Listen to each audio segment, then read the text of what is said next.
septiembre de 1919 se funda la compañía, la Sociedad Colombo-Alemana de Transportes Aéreos. Pasan unos 6 meses en los cuales el señor Werner Kemmerer se desplaza a Alemania, tiene los contactos con el señor Hugo Junkers, dueño de la fábrica de aviones, una de las más importantes fábricas de aviones en Alemania. Se decide por comprar un tipo específico de avión, que es el Junkers F-13. Igualmente, en esa estadía en Alemania, él contacta pilotos y mecánicos que están dispuestos a desplazarse a Barranquilla para hacer parte de la naciente empresa de aviación. En Barranquilla, en el sitio de Veranillo, se construyen los hangares, se ensamblan los 2 primeros aviones, y el primero de ellos es el avión Colombia, que aquí ya lo vemos perfectamente ensamblado sobre flotadores, y es bautizado el día 5 de septiembre de 1920. Con este avión se empiezan a hacer los primeros vuelos de prueba para poder empezar la operación de la aerolínea. Como habíamos visto, también es importante destacar que este avión tenía 3 características fundamentales que fueron el éxito de la operación de SCATA en los tiempos futuros. La primera característica importante de este avión era que era un avión construido totalmente en metal, comparado con los aviones más antiguos y de otra tecnología que habían traído los franceses de la Compañía Colombiana de Navegación Aérea, que desafortunadamente tuvieron una serie de accidentes y por eso la compañía fracasó. Sin embargo, la SCATA con este tipo de avión logró mantener su operación precisamente por esas características que yo les cuento. La segunda característica importante de este avión era que había sido construido para el transporte de pasajeros y correo. Y la tercera característica importante era que era un avión que era fácilmente convertible de hidroavión sobre pontones a avión de ruedas para operaciones terrestres. En Alemania, Werner von Kemmerer había contratado al piloto aviador Fritz Hammer y al ingeniero Wilhelm Schnurbusch, quienes en conjunto con Stuart Hossi, que fue uno de los 5 fundadores alemanes de la compañía, se dispusieron a hacer el primer vuelo de prueba entre Barranquilla y el Banco. Resumiendo lo que hablamos la vez pasada con respecto al informe que mandó Fritz Hammer a la fábrica de Junkers en Alemania, él describe su primer día de vuelo en la siguiente forma. La primera etapa se hizo entre Barranquilla y Zambrano el día 8 de septiembre de 1919. Pasan por encima de la población de Calamar, 1 hora después, al sur de Barranquilla. Ahí hacen la primera parada técnica. Ahí pues empiezan a darse cuenta los problemas que surgen a raíz de la misma tecnología de los motores que habían traído, se recalientan, no dan la potencia suficiente, la gasolina empieza a fallar, entonces les toca hacer una serie de paradas para poder seguir el viaje. Posteriormente hacen una parada en Magangué hacia las 12:10 p.m. Posteriormente les toca hacer 2 paradas adicionales también para volverle a echar agua al radiador porque sigue recalentándose el motor, y finalmente llegan a la población del Banco a las 5:50 de la tarde.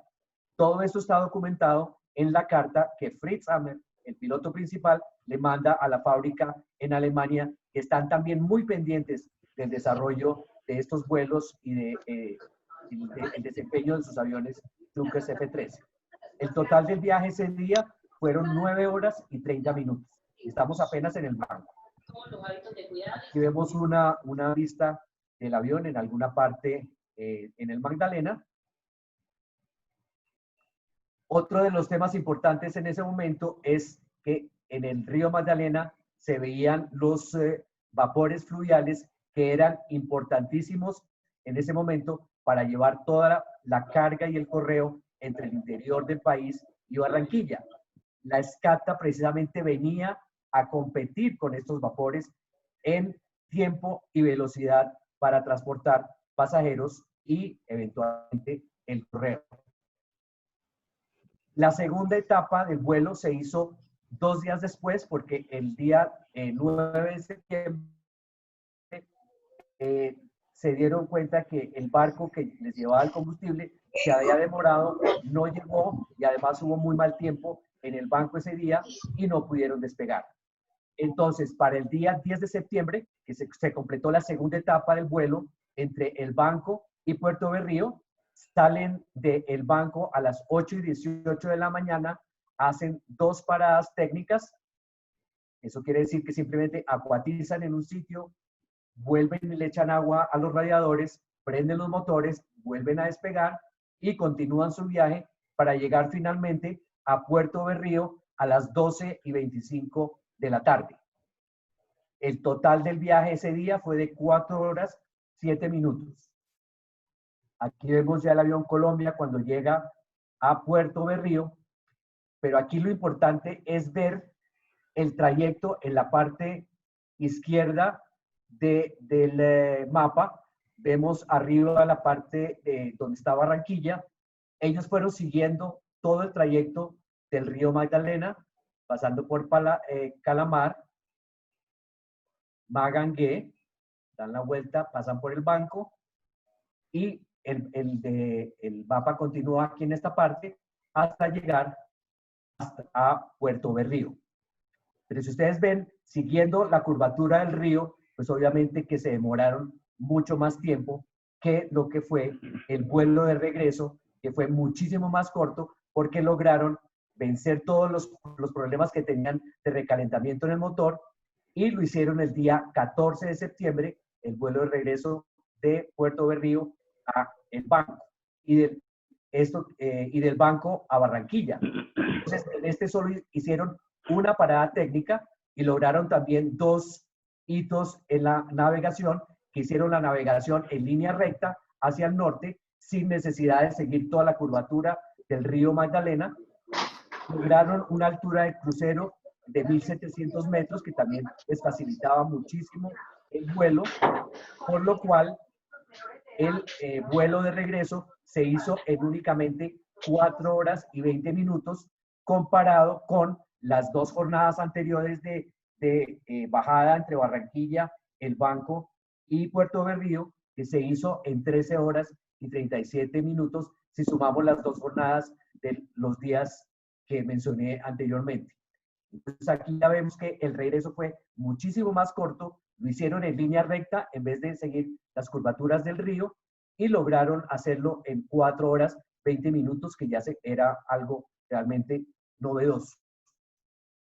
La siguiente aventura era lo que vamos a hablar precisamente el día de hoy, cuando Mauricio tome la palabra, que es la segunda parte de esta presentación del día de hoy, que es el vuelo entre Barranquilla y Girardot. Ya con la experiencia que han tomado estos pilotos y estos personajes que venían en el Junkers F-13 Colombia, querían hacer un vuelo que fuera entre Barranquilla y Girardot por varios motivos. Primero que todo, ya iba a ser el primer contacto entre la costa atlántica, la ciudad de Barranquilla, el puerto principal en ese momento del país, donde entraban todas las importaciones, donde venían todos los inmigrantes y además entraba todo el correo internacional por la ciudad de Barranquilla. El segundo punto importante era lograr firmar con el gobierno de Colombia un contrato del correo aéreo para llevar el correo desde Barranquilla a Puerto Berrío y a Girardot. Pero la importancia de Puerto Berrío es la conexión terrestre que había desde Puerto Berrío a Medellín para llevar el correo y también desde Girardot hasta Bogotá de modo terrestre. Como habíamos mencionado también anteriormente, el correo se llevaba hasta entonces a través de estos vapores en el río Magdalena y dependiendo la época del año y el caudal del río se podía demorar entre 2 y 4 semanas entre Girardot y Barranquilla. Aquí ya lo podían hacer muchísimo más rápido y la importancia del correo aéreo fue lo que hizo que esta empresa siguiera adelante. Entonces, como les comentaba, ya la segunda parte va a ser el detalle de lo que fue el vuelo desde Barranquilla hasta la ciudad de Girardot, que es la ciudad sobre el río Magdalena, que queda más cerca de Bogotá, la capital del país. Esta foto la tomé ayer viniendo de Cali a Bogotá. Este es el curso del río Magdalena al sur de Girardot, que como ustedes ven, pues es exactamente igual a lo que se veía hace 100 años, tal vez con algunas modificaciones, pero ustedes ven el ancho del río, los bancos de arena en todas partes, que era lo que tenían que sortear los pilotos cuando estaban inspeccionando el río Magdalena para ver en dónde podían acuatizar, en dónde podían encontrar combustible o llevar el combustible para que pudieran seguir el vuelo, y también las comunicaciones terrestres entre los principales puntos de parada con el interior del país. Entonces, con esto, damos como terminada la primera parte de esta presentación, como les comentaba, haciendo una efemérides de lo que fue la primera parte, el primer vuelo, y hoy, pues, ya Mauricio nos va a presentar el vuelo específico entre Barranquilla y Girardot, que pues creó el primer hito en las comunicaciones aéreas entre la costa atlántica y la capital del país. Muchas gracias. Muy bien, muchísimas gracias, doctor Jaime Escobar, por su disertación. Esta reunión no hubiera sido posible sin todo el trabajo que ha hecho la Fundación Colombo Alemana. Queremos darle la palabra al capitán Lindemeyer o al profesor Molina para que nos hablen un momento, por favor, acerca de la fundación y su razón de ser. Capitán o profesor Molina, bienvenidos un momento. Gracias, profesor Artel, le agradezco. La Fundación Colombo Alemana se ha querido sumar a los esfuerzos por el desarrollo cultural de la ciudad de Barranquilla, y su principal objetivo es el poder difundir la cultura alemana dentro de la ciudad y además hacer o respetar aquellas fechas o eventos que sean de trascendental importancia para nuestra ciudad y para el país. Por eso en esta ocasión hemos decidido dedicarle 2 sesiones a la historia de Skapta.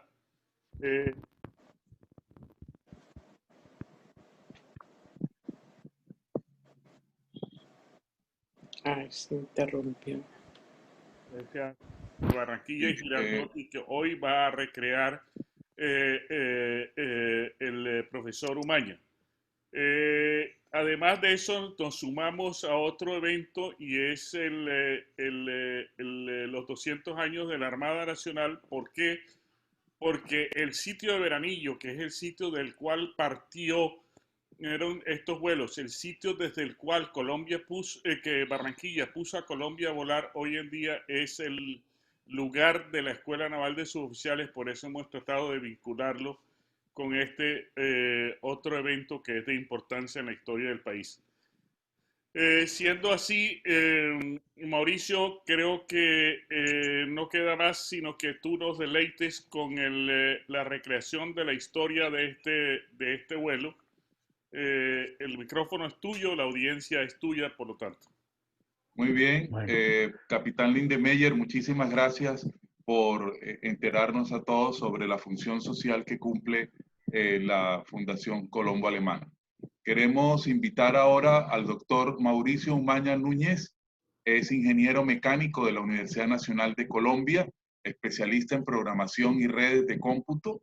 Además es experto en turbinas de vapor y generadores eléctricos para plantas fósiles y nucleares, investigador histórico de la aviación colombiana y de la SCACTA. Profesor Mauricio Umaña, muy buenas noches, bienvenido. Bueno, muchas gracias por esta invitación y por estas compartir toda esta información pues tan importante para que resaltemos la historia de la aviación en Colombia. Quiero, antes de empezar lo que voy a presentar, dar muchísimas gracias a Manuel Arango, que él está también en la reunión ahora. Él es de la Real Academia de Filatelia en España.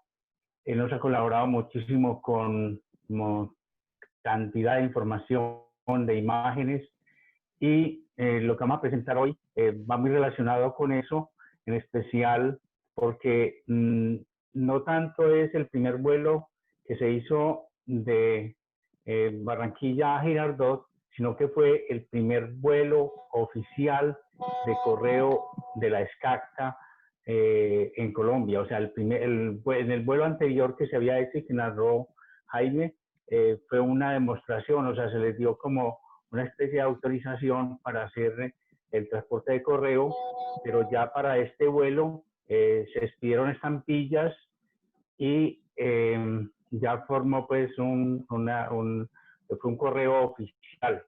Entonces, yo voy a hacer una narración parecida a la que hicimos en la versión anterior. Quiero aclarar un poquito también sobre la traducción.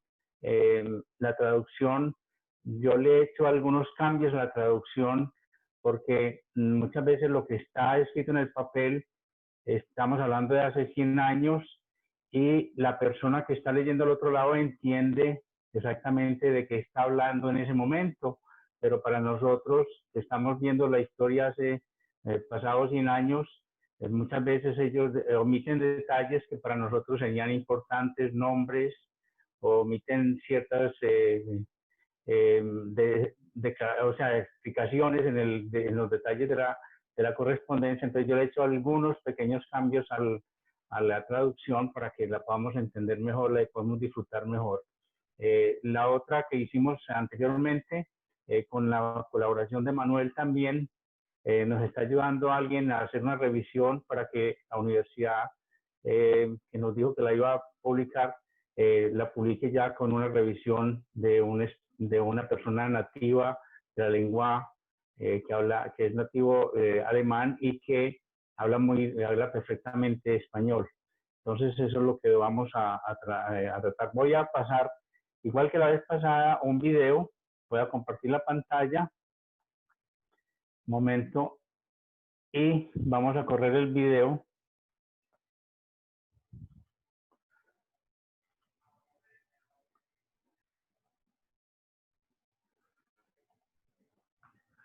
Voy a ponerlo en pantalla completa. ¿Se ve ya todo o no?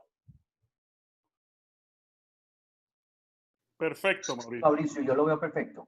Cuando quemamos, tenemos la energía a base de la quema de energía. Realmente es importante a nivel de piel cuando se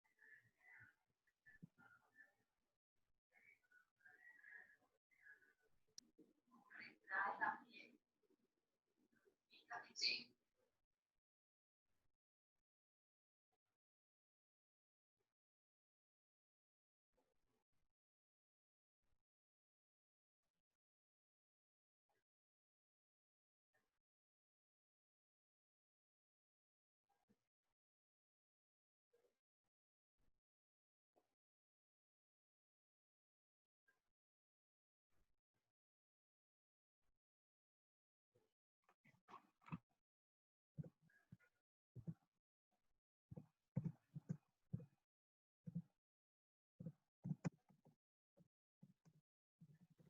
Mauricio no tiene volumen, ¿ah? Si no se oye. No. Pero, ¿qué me dices, Carlos? ¿No hay volumen? No se oye el audio, Mauricio. ¿Quieres volver a empezar con audio?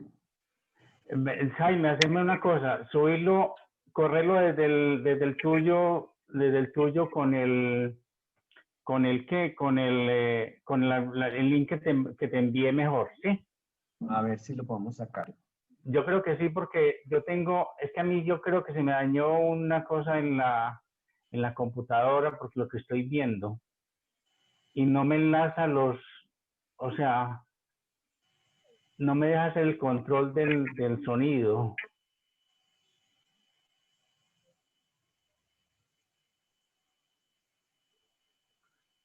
Fíjate si lo puedes leer. Yo te voy a dar la pantalla a vos, ¿sí?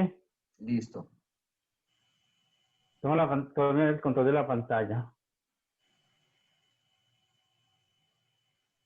Comparte la pantalla tuya y corre el video en YouTube. A ver.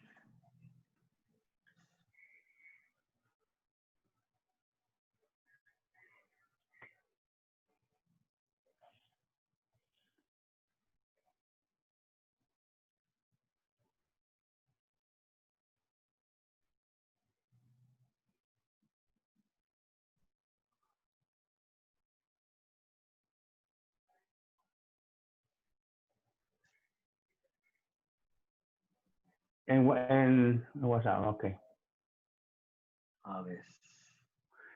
Tenés que entrar bueno, no, pero no el que te mandé, el que está, el enlace que te puse por WhatsApp.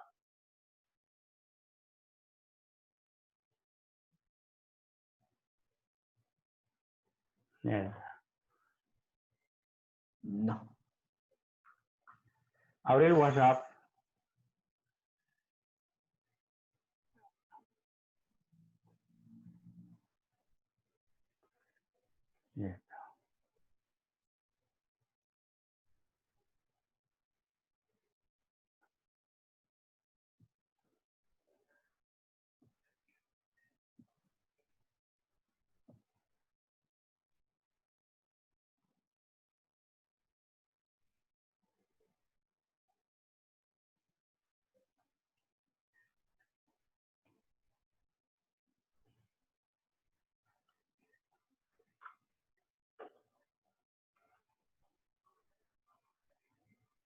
¿Sí cogiste el enlace o no?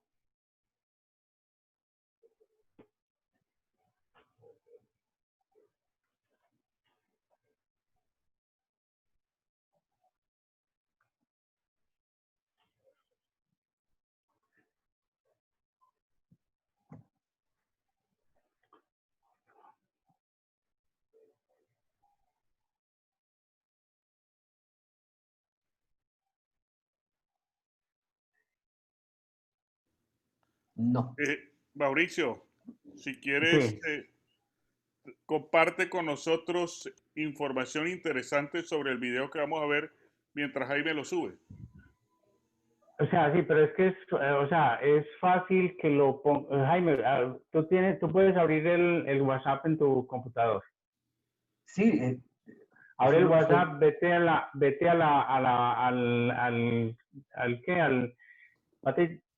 vete a la configuración, al grupo de Descarta, al amigos de Descarta. Y No, ahí está. yo tengo ya el YouTube, pero entonces, espérate.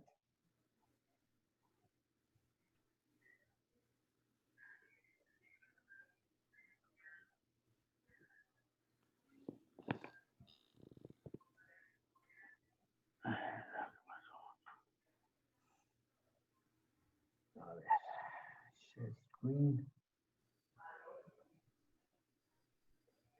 Dale doble clic sobre el.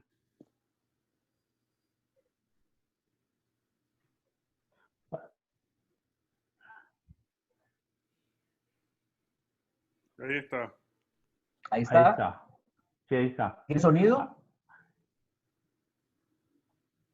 No se oye. No. Porque aquí yo sí lo oigo. No, por eso, entonces, porque no se oye, aquí no lo oímos, no lo escuchamos. Espérate, ¿por qué? Y está... Nada, no se Aquí oye. No, no se oye. Espera. Date, yo hago una prueba. ¿Será, hombre? ¿Qué? ¿Cómo? ¿Por qué? ¿Por qué está pasando eso? Ahí yo comparto mi pantalla a ver otra Porque vez. aquí yo lo veo y lo oigo perfecto y dice No, que así. estoy bien, estoy compartiendo pantalla. Sí, no, por eso, pero yo también, pero no lo escuchamos. Igual me pasa a mí, yo lo veo, después yo comparto aquí, un momentico, mira, yo veo, a ver si yo cambio, voy a ponerlo a funcionar un momentico, a ver si, ¿ahí lo escuchan o no? Y ahora sí. Eso, bueno.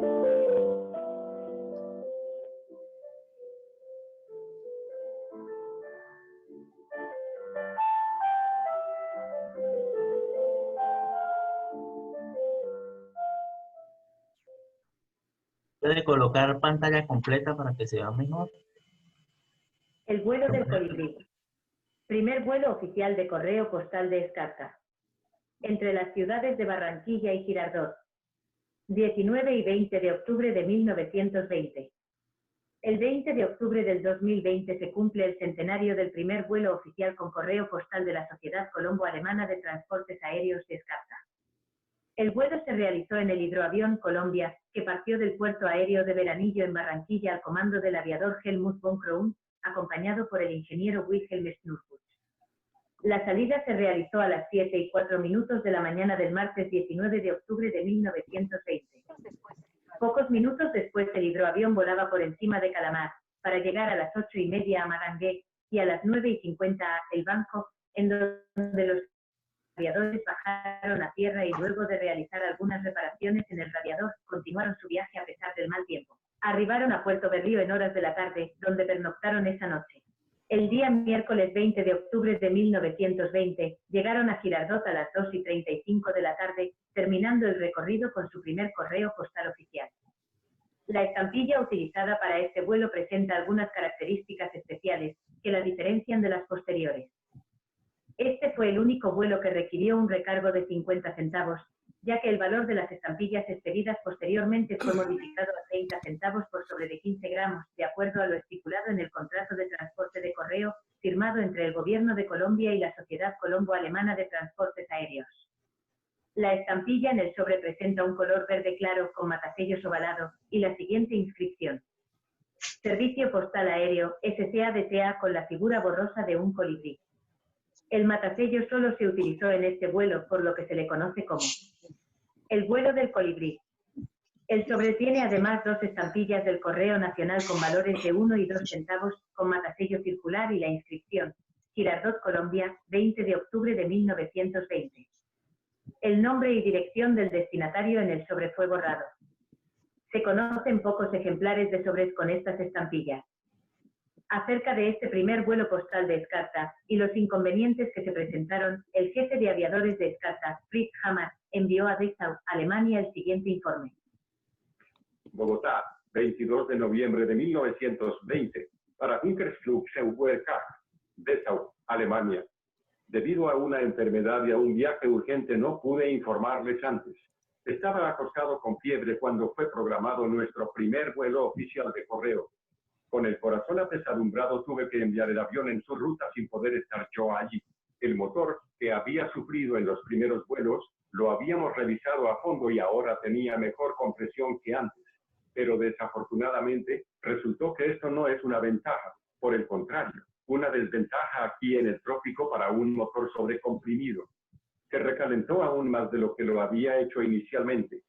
La consecuencia de esto fue una disminución en la potencia porque el despegue no se pudo hacer con la carga útil previamente transportada. El mayor peso que sus hidroaviones han podido levantar del agua aquí, acosándolos y asfixiándolos, y con un ligero viento en contra, es de 400 kilogramos. Pero sin viento solo puedes esperar 375 kilogramos. Con esta carga, el despegue no es normal, sino que debe hacerse con la ayuda del acelerador de altitud, acelerando con cuidado paso a paso hasta que la hélice alcance sus revoluciones máximas alrededor de las 1400. Entonces la máquina se eleva y gana velocidad. En este momento hay que desacelerar para llevarlo a 1280 o 1300, porque de lo contrario se producirá un sobrecalentamiento y el motor se detendrá después de unos minutos. Luego de la revisión, el hidroavión Colombia cargó 300 kilogramos con dificultad y por lo tanto no pudo llevarse en el viaje a nuestro gerente comercial como se había acordado. Esto resultó en una gran desventaja para la compañía, que ahora estamos tratando de subsanar en Bogotá.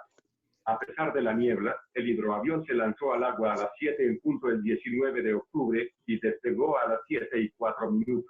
El vuelo debió ser terrible, porque en el camino se encontraron con tormentas y lluvias tropicales, sin embargo avanzaron por encima de todo.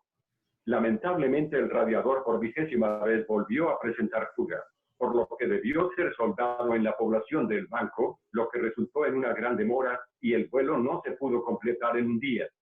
La distancia de Barranquilla a Puerto Berrío se cubrió en 5 horas y 12 minutos a pesar del clima tan inclemente, y solo se lanzó al agua a las 10:16 a.m. del día siguiente debido a niebla muy espesa.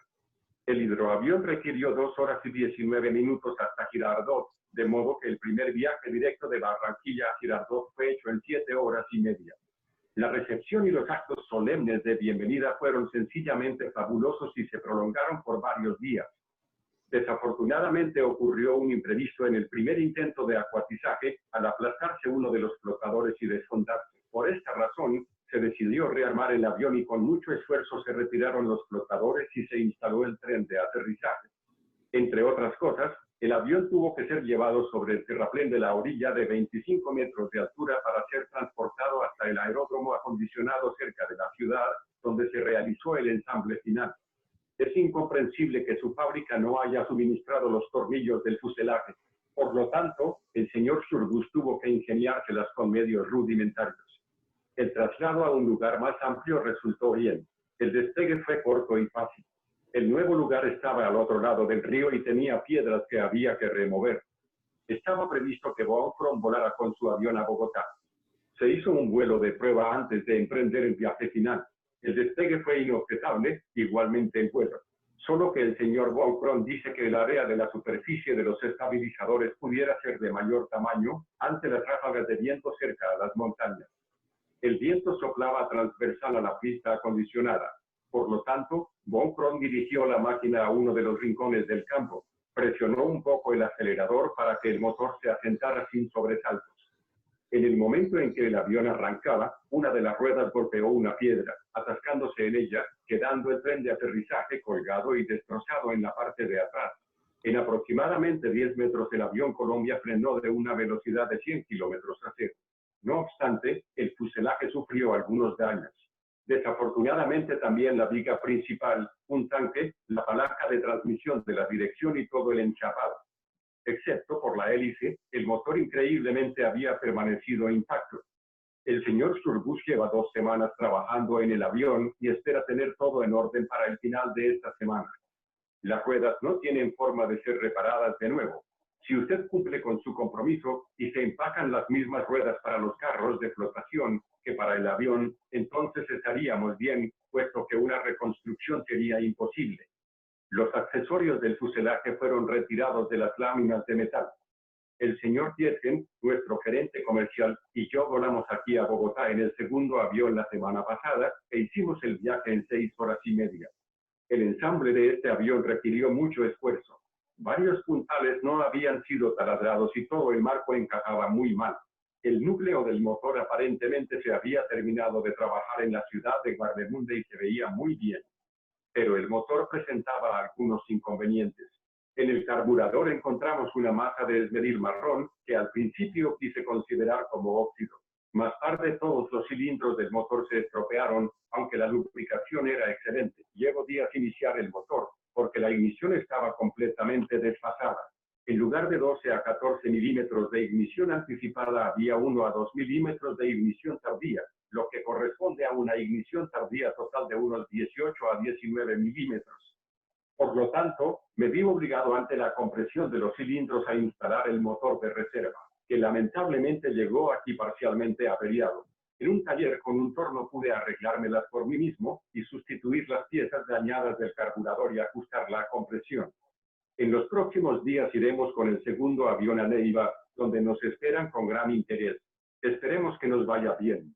Después de regresar le escribiré. Deseándoles una buena fiesta y un próspero y saludable año nuevo, estoy con los mejores deseos de parte de todos. Su humilde servidor, firmado Hammer. Copias al carbono recibidas. Archivado. Dessau, 28 de diciembre de 1920.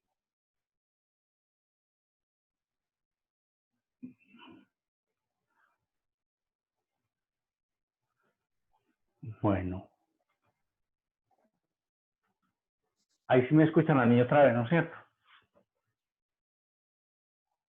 ¿Aló?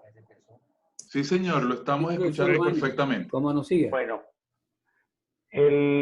o sea, esa era la presentación pues que tengo, es de una de las cartas que envió Hammer a John Kersey y explica pues exactamente qué fue lo que pasó. También vemos que el viaje pues que se hizo de Barranquilla a Girardot también fue igual de complicado que el que se hizo a Puerto de Río la vez anterior. Tenían demasiados problemas con los motores, los pistones de los motores se les rayaron porque tenían que jugar mucho con la calibración del motor, con la velocidad que le ponían al motor. O sea, si el motor pasaba de más de 1400, o sea, para poder levantar el avión tenían que llevarlo, super revolucionarlo a 1400 revoluciones y después bajar la velocidad del motor, porque si no se sobrecalentaba y el motor se apagaba, como les ocurrió en el vuelo anterior que se les apagó el motor y tuvieron que actualizar de emergencia. O sea, vemos pues que la historia de SCACTA fue bastante dura pues en los inicios.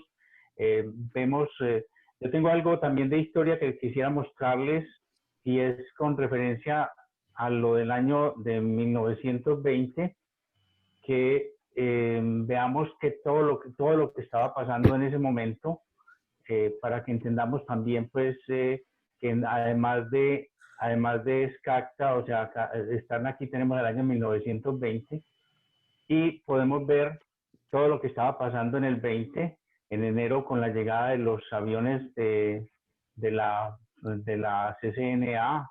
Estaba también Knox Martin haciendo presentaciones en Medellín en su avión. Están los vuelos en febrero del vuelo de bautizo del Farman, después el primer vuelo del Cartagena, el vuelo con el correo aéreo que tenía el contrato la CCNA en febrero de 1920. En marzo Knox estaba en Medellín. Está el primer vuelo con pasajero pagado el marzo 4 de la CCNA. Está el accidente en abril de 1920 con las primeras víctimas de la CCNA. Murió Jacques Jordanet, uno de los pilotos de la CCNA. Después se le pusieron flotadores a los aviones en junio se le pusieron flotadores a los aviones de la CCNA, porque ya la CCNA pensaba utilizar el río y irse por el río. Pero uno de los pilotos que había acabado de llegar a reemplazar a Jordanet también, o sea, llega este piloto, pero este piloto se accidenta en julio.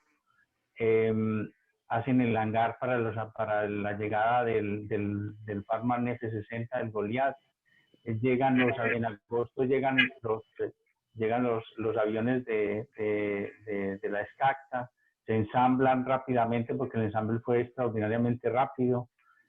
Se hace el primer vuelo en septiembre, se hace el vuelo a Puerto de Río, en octubre se hace el vuelo a Girardot y todos estos meses sigue una pelea por ver quién llega primero a Bogotá.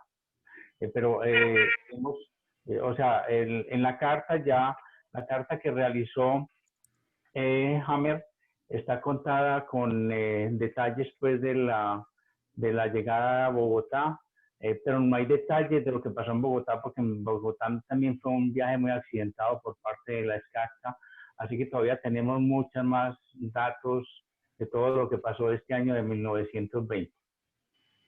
Bueno, yo creo que ese sería pues el aporte que tenemos para hoy, ¿sí? Muy bien. Perfecto.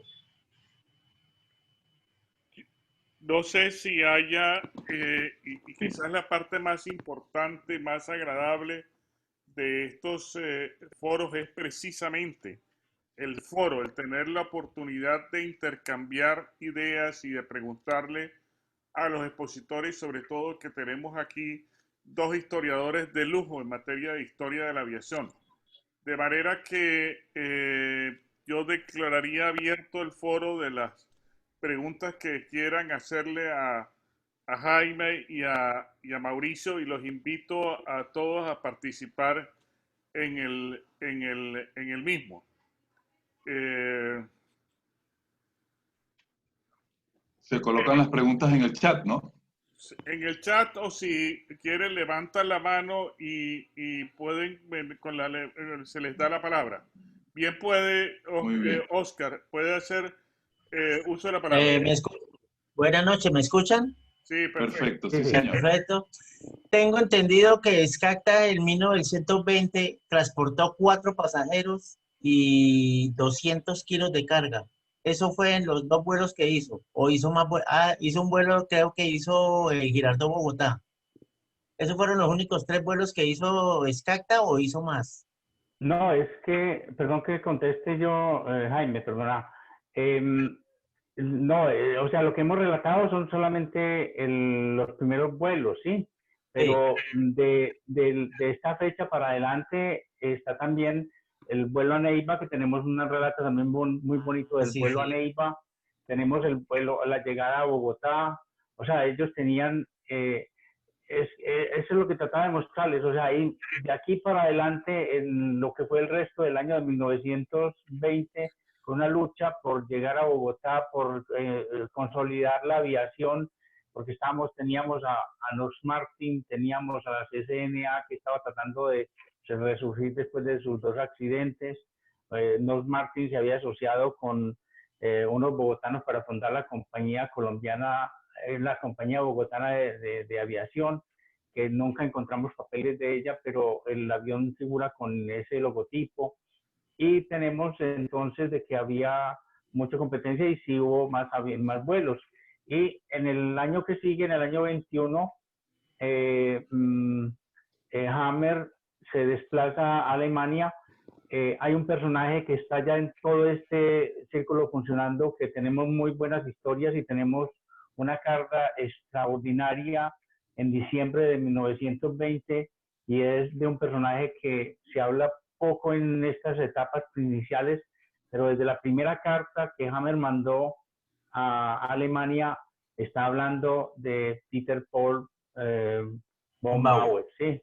Von Bauer estaba vinculado con las empresas en Colombia desde, tenemos relatos de que von Bauer estuvo aquí parte de la Primera Guerra Mundial en Colombia, se asoció con las compañías, con uno de los socios de SCACTA, y él ya estaba tramitando, o sea, tenemos una carta de ahora, de hace 100 años, pues en esta época, en noviembre, donde él ya llega a hablar en Alemania, en la Junker, para la adquisición de otros aviones.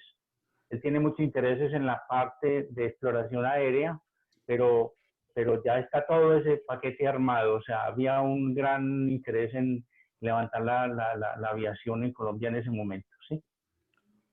José, ¿tienes alguna pregunta? Bien puedes hacer uso de la palabra. Activa el micrófono.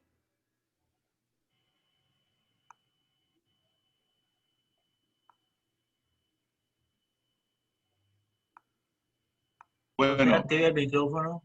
Bien, quiero hacer una pregunta, disculpen, mientras que la siguiente persona se puede activar.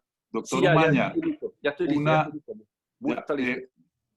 Dame un segundo, José. Una pregunta, doctor Umaña. ¿En qué momento se da esa idea de cambiar las ruedas por acuatizadores? ¿Se venía pensando ya en que todo se hiciera a través del río, o fue porque llegaron algunas ruedas averiadas? No, mira, muy buena pregunta es esta. es importante lo siguiente, los aviones llegaron tanto con flotadores como con ruedas.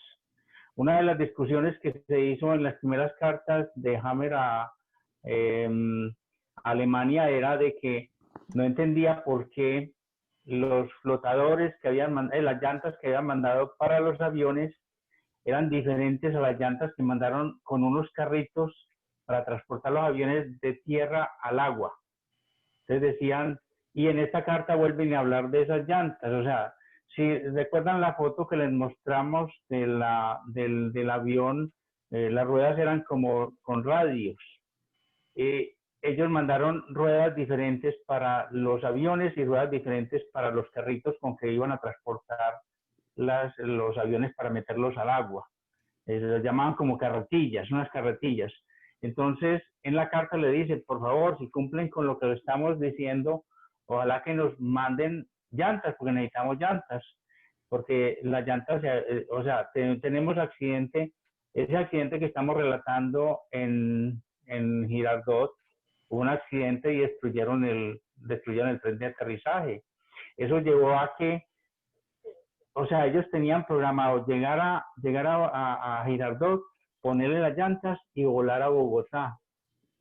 Y tenían programado ya todo eso, hasta la gente en la prensa se encuentran algunas notas en las que se alega de por qué no van a ir a Bogotá, y era porque el avión se había accidentado, el avión, y es en ahí que está diciendo que Northwood pasó 2 semanas reparando el avión. Entonces, mientras tanto, ya se había aliviado Hammer, porque Hammer estaba enfermo, vino a Girardot y fueron a Bogotá en el otro avión, que en las prensa encontramos que como que el Bogotá lo hubieran bautizado en Girardot y lo hubieran vuelto a bautizar en Bogotá. Entonces, y ya están con los intereses con la ida a Neiva, ¿sí? Tenemos un relato hermosísimo de Neiva, o sea, de lo relacionado con Neiva, del interés que había en Neiva. O sea, vemos que los barcos no llegaban, los vapores no llegaban, los vapores del abuelo de Carlos Lindemeyer no llegaban no llegaban a Neiva, no podían llegar por el salto ese que había ahí. Entonces Neiva se consideraba una ciudad que estaba completamente aislada, y hay un relato muy lindo que tenemos de todo la lucha para que la SCACTA llegara a Neiva. Bueno, José. Sí. José, adelante. Puede hacer uso de la palabra, José. Ok, listo. Gracias, Carlos. La pregunta es para Mauricio o para el doctor Corrain. Estando Alemania con 4 estaciones climáticas y estando ellos en verano, ¿por qué ellos no pudieron ubicar el problema del radiador de estos aviones si en Alemania cuando el verano está yo pienso que más caliente que acá en la costa atlántica? Siempre me he preguntado eso, ¿por qué no captaron ese problema a tiempo y se nos vino el problema para acá, para la costa atlántica? A ver, Mauricio. A ver, o sea, perdón, Jaime, yo sé que me la puede contestar también, pero voy a decirle por algunas cositas técnicas que son importantes de entender en esto. Los problemas que presentó la SCACTA en Colombia fueron la gasolina. O sea, el octanaje de la gasolina era diferente, ¿sí? La otra cosa es que estábamos volando de Barranquilla y por todo el río Magdalena en zonas muy calientes. Ellos en principio detectaron que el avión se sobrecalentaba. Se sobrecalentaba por razones. O sea, la gasolina era el efecto principal, las bujías. O sea, resulta que en las cartas también estamos hablando de que ellos decían, no nos llegaron bujías suficientes, no tenemos bujías para cambiar, las bujías se les quemaban. Vemos en el relato que él está diciendo que la chispa, yo creo que alguna vez ha sufrido un problema de chispa adelantada en un carro y el carro no anda, ¿sí o no?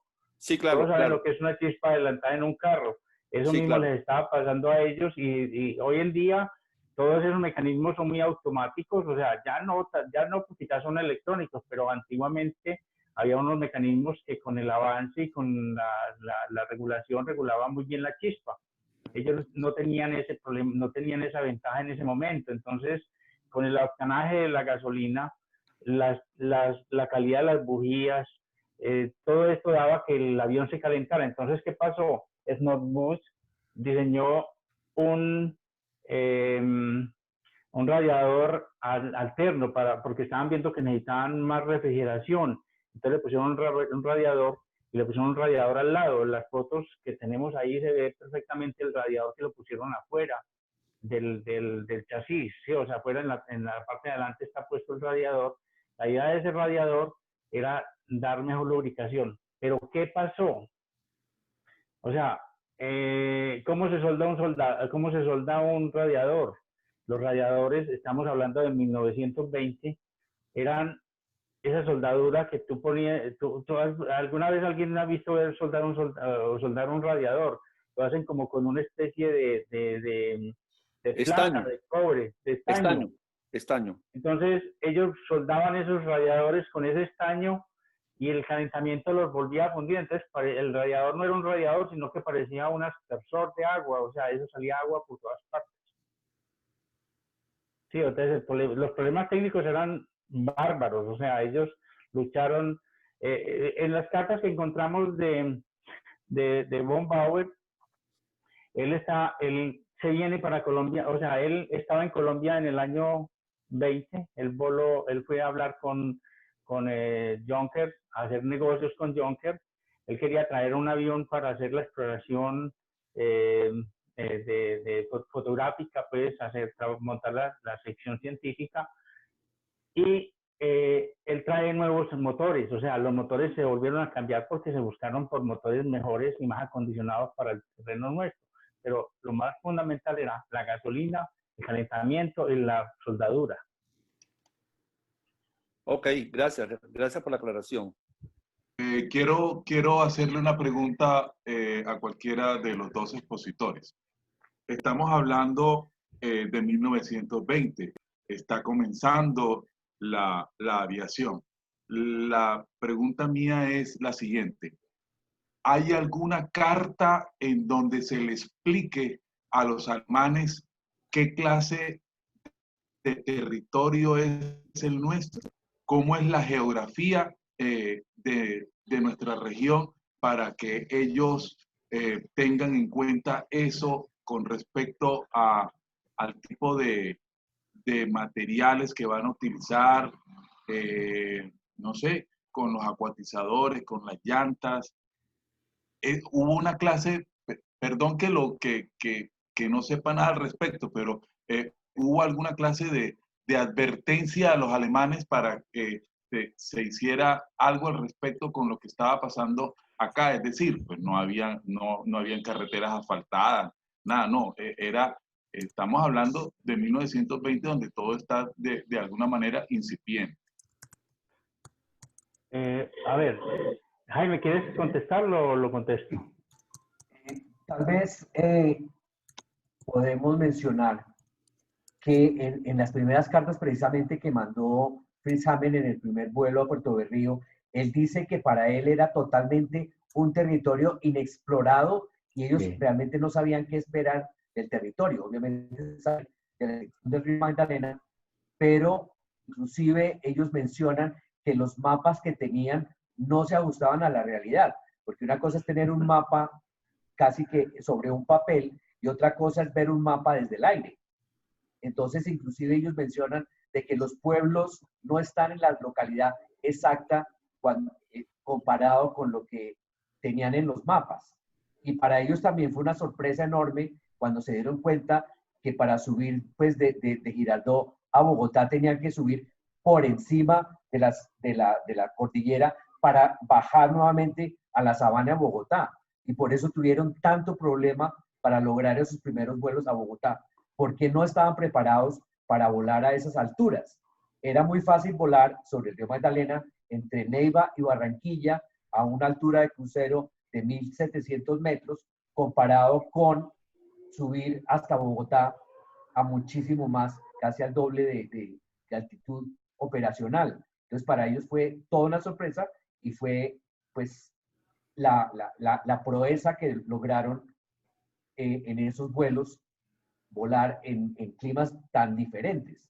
Además, en Colombia, pues, tenemos una humedad muchísimo más alta y sobre todo en la costa en cierta época del año, comparado con el verano que mencionaba la persona que participó anteriormente. El verano de Europa puede que sea en algunos sitios más caliente, pero calor y humedad solamente se encuentran en el trópico. Entonces, ese fue el problema que ellos encontraron para que los motores realmente rindieran lo suficiente para que el vuelo fuera seguro y lograran pues la altura y las distancias que ellos pretendían recorrer con estos aviones. Algo también, o sea, es perfecto lo que dice Jaime, pero hago también otro detalle que es importante. Había una guerra entre los franceses y los alemanes, y los franceses estaban mandando cartas buscando que se bloqueara a los alemanes porque estaban trayendo aviones cuando ellos estaban bloqueados para construir aviones. Uno de los detalles que encontramos en las cartas es de que ellos en cierto momento no mencionan como aviones, o sea, ellos se refieren a las máquinas agrícolas, o sea, ellos cambian un poco el lenguaje en las cartas para no referirse como si la fueran a encontrar las cartas o la fuera a leer de pronto alguien diferente y no entendiera en cierto momento lo que se estaba refiriendo cuando estaban hablando de máquinas, ¿sí? Entonces, ¿por qué? Porque estaba todo ese bloqueo. Ese bloqueo lo vemos ahí en la misma carta cuando él dice que los motores se ve que los motores los construyeron pues o sea, Juncker movió su taller a una ciudad, no recuerdo ahorita el nombre, Jaime, ayúdame, es West, o sea, que es al norte, que es un país, es una ciudad que es un territorio libre. En esa época, o sea, desde esa época es como un estado libre, que es en la parte de Alemania, en la parte de arriba, ¿sí? Ellos movieron su taller allá porque tenían para poder evadir los controles con el Tratado de Versalles. Entonces, ellos dicen ahí, o sea, se ve que los motores están reconstruidos allá, están hechos allá o rectificados allá, pero encontramos limalla en los motores, ¿sí? Porque ellos estaban tratando de evadir ese control de las autoridades, del Tratado de Versalles, ¿sí? Sí, creo que fue en la ciudad de Danzig. Sí. Que en ese momento era ciudad, digamos, autónoma. Sí, era un estado autónomo. Era una ciudad, pero un estado autónomo. Exacto, una ciudad-estado. Sí. Tengo otra pregunta a ustedes, disculpen que moleste tanto. Es que, ¿cuánto dura el proceso de inducción a los técnicos barranquilleros? ¿Cómo se da ese proceso de inducción? ¿Cómo se hace con el idioma? ¿Cuánto tiempo dura esa inducción?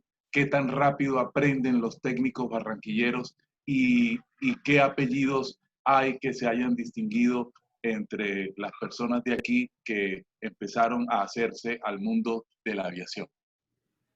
Bueno, pues en primer lugar, las personas que contrataron en Alemania, todos eran ya expertos pilotos y expertos mecánicos en aviación.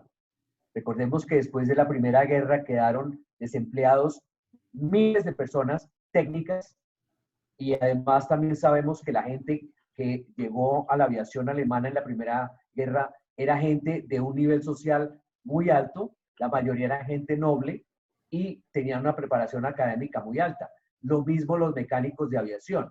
Entonces, al principio, los que llegaron a Colombia eran todos alemanes, ya tenían experiencia en ensamblaje de aeronaves, en aeronavegación y todo lo correspondiente a la parte técnica de la operación de los aviones Junkers. Fue mucho después, cuando ya empezaron a entrar a la compañía personal colombiano que pudiera inclusive volar en los aviones como copiloto, no como se llama en esa época, sino como mecánico. En ese momento solamente volaba un piloto y al lado se sentaba un mecánico que hacía las veces de copiloto, pero era realmente un mecánico. Colombianos eran muy poquitos hasta entonces y el idioma oficial de la compañía era el alemán. Entonces, en el primer vuelo, como vimos, les tocó traer a uno de los accionistas de SCATA a bordo para que cuando acuatizaran en las ciudades donde iban acuatizando tuvieran una persona que hablara español y pudiera, pues, interactuar con las personas de la ciudad. Stuart Hussey, pues, era alemán, pero vivía en Barranquilla y hablaba español. Pero ni Hammer, ni Schnurbusch, ni los demás que llegaron de Alemania hablaban el idioma. Poco a poco fueron aprendiendo y lograron, pues, comunicarse ya en español, pero hasta casi entrada, hasta finales de lo que fue la época alemana de la compañía, el idioma oficial de la compañía es alemán. Así, de hecho, los informes que se presentaban a los accionistas están escritos en alemán y posteriormente fueron traducidos al inglés y al español cuando hubo necesidad por parte de Pan American de conocer los intereses que ellos habían adquirido ya después de 1930, y los informes se hacían en español, en inglés y en alemán. Pero esos son los documentos que hemos encontrado. Tendríamos que buscar exactamente los nombres de los primeros mecánicos colombianos que fueron entrenados en los hangares de SCATA en Veranillo, y de ahí también fueron, digamos, entrenados los primeros pilotos. Tal vez el primer piloto colombiano barranquillero fue el capitán Correa, Álvarez Correa, que era sobrino de uno de los fundadores, Álvarez Correa. David Herrera fue uno de los primeros mecánicos. ¿Cómo? David Herrera fue uno de los primeros mecánicos. Sí, colombiano que viajó en el primer vuelo. Pero Jaime, o sea, hay un punto que es importante ahí, como pregunta Jorge, y es de que, o sea, en el año 21 ya nos vamos a encontrar con... ¿Aló? ¿Alguien? O sea, en el año... ¿Sí me escuchan o no? Perfecto. Sí, Mauricio, perfecto. Sí.